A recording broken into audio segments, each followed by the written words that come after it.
what Trisha wants Right. is what I want before some idiot goes Does and that. beats me to it. Yeah, that's right. So you gotta hold on to your goal. You say, okay, these are petty issues. I know I got the girl.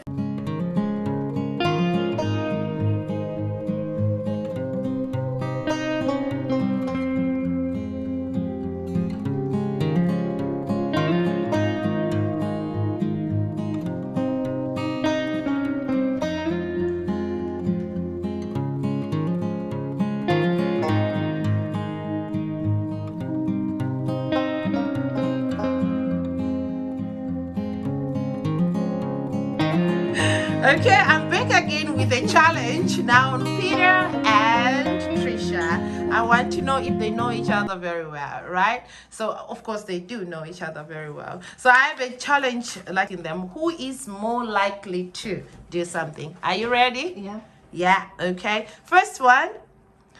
Who is first to say, I'm sorry?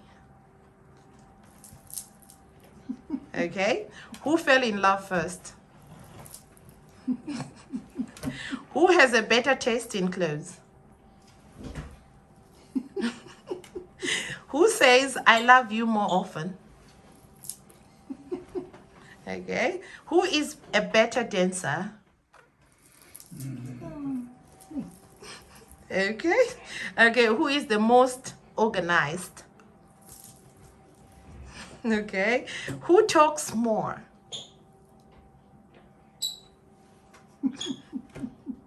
Who is better at surprises? Okay. Who is most likely to wake up grumpy? Okay. Now the last one. Who shops a lot? What advice would you like to give to young couples like myself? I would say compromise. Compromising. Life is a compromise. Mhm. And lead your life within your marriage. You know, you can't control what somebody else does, your husband, your children, whatever, because everybody has their own idiosyncrasies, their own habits, their own ways, and I think you can lead a life where you do interesting things together. We Right. do interesting things. Each day we find something interesting to do. To do together. If not each day, each week, somewhere to go, someone to see, something to do. And I think that keeps life interesting. And we enjoy the same things. We like watching the movies, we like nice food, we like meeting people. Yes. We like going to places, you know, we love our children, they will talk to us both each day. And I think that's the secret, having similar interests and similar backgrounds, Rhoda. I think it's important to have a similar mindset and a similar aim in your life, you know, a similar aims and similar dislikes and likes. That's it's right. important to be on the same page. Most of the time. And if you can't be on the same page, compromise. Exactly. And if you do have an argument, don't go to bed without the argument being fixed. And just walk away. If there's a problem, or the husband drinks too much and doesn't, just walk away.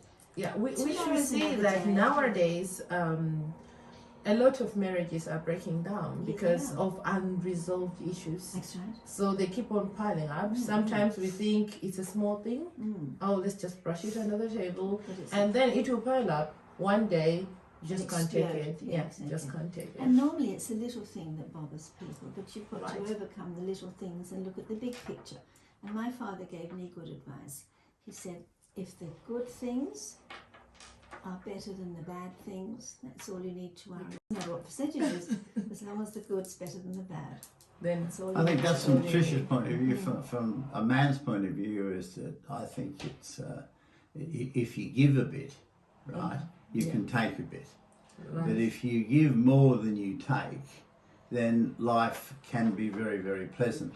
Right. And if you share someone's ideals, someone's same desires and what have you, for instance, in China we've been to 75 cities.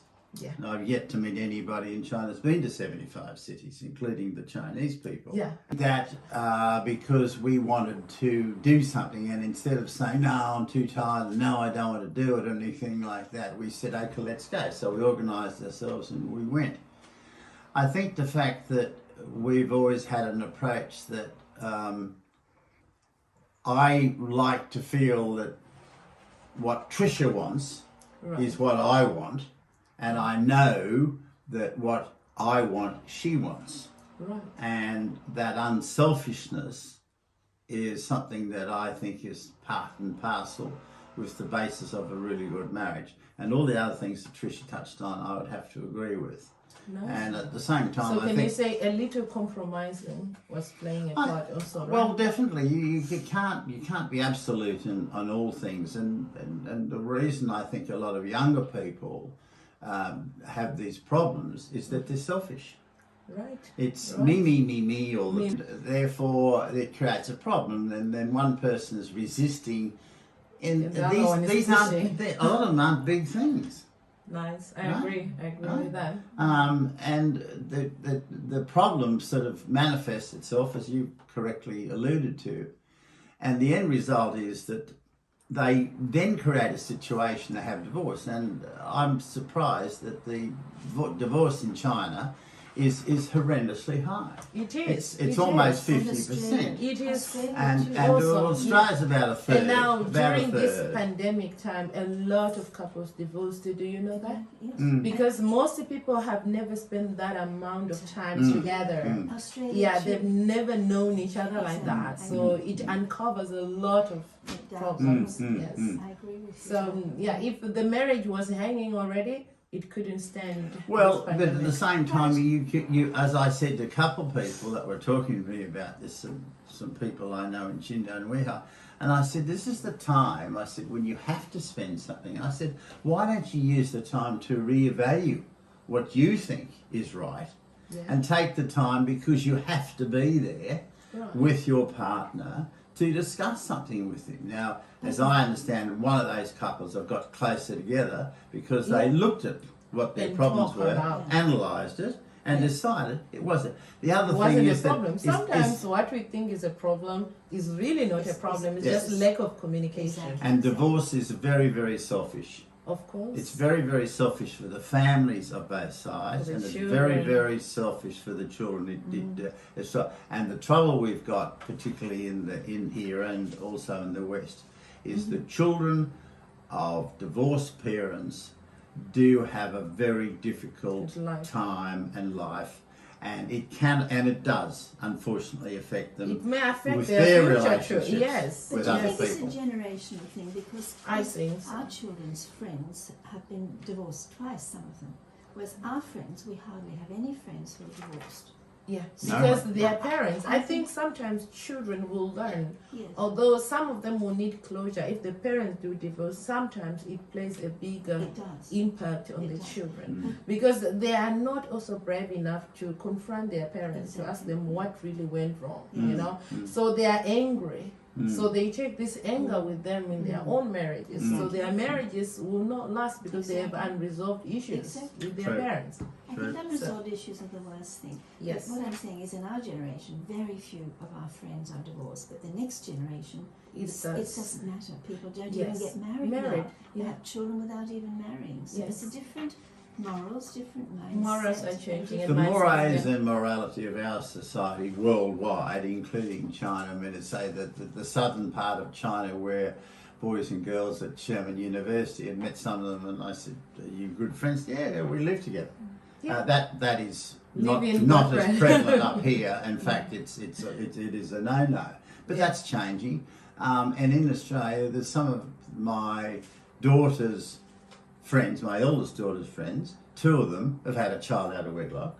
Yeah, and it's and- quite normal. Yeah. Nowadays, Well, it's yes. normal. accepted. It's Yeah, accepted yeah. They in accept, society. the society In accepts the it. society they live in, it's acceptable. If a girl Yes. got pregnant when I was young, what have you, that was a It's terribly like a taboo. hard and Right. bad It thing was for a a girl. taboo to Oh. be pregnant out of marriage. And it she was was a taboo. shamed and People regard or see you will be also different. Exactly. So nobody would like to be in that circumstance back then, I think. But now it's kind of style. It's I'm a single acceptable. parent, I have my child, that's it.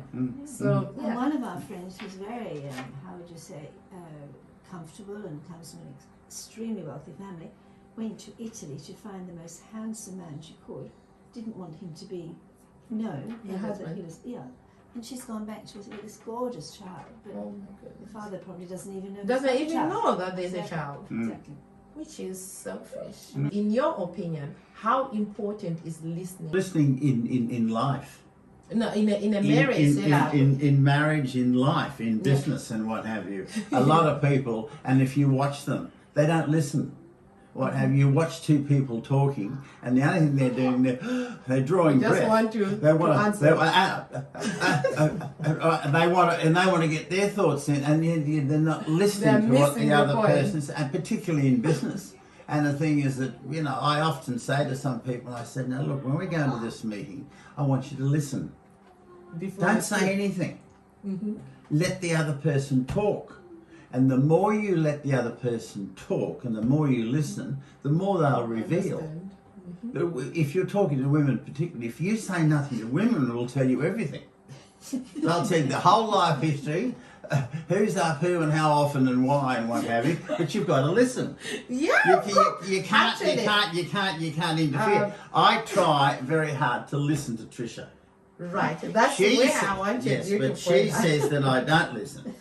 But they're unimportant things. For instance, Trisha has a bad habit. I might be in the kitchen stacking the dishwasher, and she's in the bathroom putting on the makeup, and she says something. I said, I can't hear you. She said, but I told you that. And I said, no, you didn't. I didn't hear No, that. I didn't. I didn't hear it. So you've got to listen. All right. That's How about me. you, That's Trisha? me. That's your opinion. Okay. How about Trisha? How important is Well, I think listening? listening's good, but I think talking's just as good. I was You know, listening to listen to Oprah's podcast this Yes. other day, Yeah. and they were discussing about the importance of listening, especially on the man's part. Women sometimes they do not go in specific, like they want this and that, but they will say it in other ways that a man can pick from that. If you listen carefully, you can pick from True. that. There was an example of a couple that was driving in US there, and they were driving between cities, and the wife asked the man, "Are you hungry?" The man said, "No, I'm not hungry," and kept on driving. So when they arrived where they were going, the man realized the woman kept on quiet. The conversation died out, and she was just quiet and moody. When they arrived, she asked her, "What's wrong? What's happening?" He said, "I'm hungry. I asked you that, are you hungry? Because I was hungry." I said, "Why did you say so?" "I asked you, I said, are you hungry? You should be able to pick that. I'm talking about us, not just you as a person." So it's important to listen. Yes. Most of the time, women will not say exactly what they want, but they may try to Insinuate. Yeah. Insinuate. So if you listen, you can pick out these cues. Look, a few months ago, Trisha casually mentioned me. She said, my perfume, that beautiful arpege, unfortunately, has run out again. I said, oh. And she said, yes, and the Joy perfume's run out. I said, oh, that's Nice. sad, you know. So I wrote to Santa Claus, All right. and at Christmas time, there was 5 different lovely French perfumes that Santa Claus So bought. you were listening. That's it. Gotta listen. Nice. I didn't. That's But great. I hadn't said that with any intent. I might add. You were just talking. Yeah, I just meant, oh dear, my perfumes Yes. are getting a bit lowered Yes. because they're very expensive. Right. And I'm thinking next time we travel, I can get them on the duty Of the free. duty-free shops. So Yeah. I think, oh dear, they're a bit low now. I'm getting my perfume. So Peter picked up on that. because That's nice. So that's important. good. So you can Yeah. also say my Yeah. takeaway in your union. I can see that there is a perfect understanding of you two as a couple, and I know being together for 52 years a long time. is not a joke. Like you say, it's a half a century. Yes. Right, it's not a joke, and I do admire that, and I also hope that my marriage can get to that. We can live as long as that to that. I said, Trisha, you've been a wonderful wife for 30 years. Right. What would you like to do? She said, I'd like to go and live overseas. She said, Right. all the children have lived overseas and worked because Trisha's English and all the children have a British passport or Right. EU passport as Right. it was, and an Australian passport, of course. So the thing is that, and anyway, that's one of the reasons that we came to China. Right. And so then they when, can and travel of free. course we were able to involve ourselves and a long story, another story. Yeah, I would like to say thank you for coming to my channel, and it's been a pleasure to hear your story, and I'm sure I'll come back with part B of it. As you can see, this is the longest vlog I've ever done, and it's my pleasure again. Thanks, Peter, for coming. And thank you, Rhoda, for thinking of us, and Thank we you for the lovely appreciate it very much. questions. Thank you. You're welcome.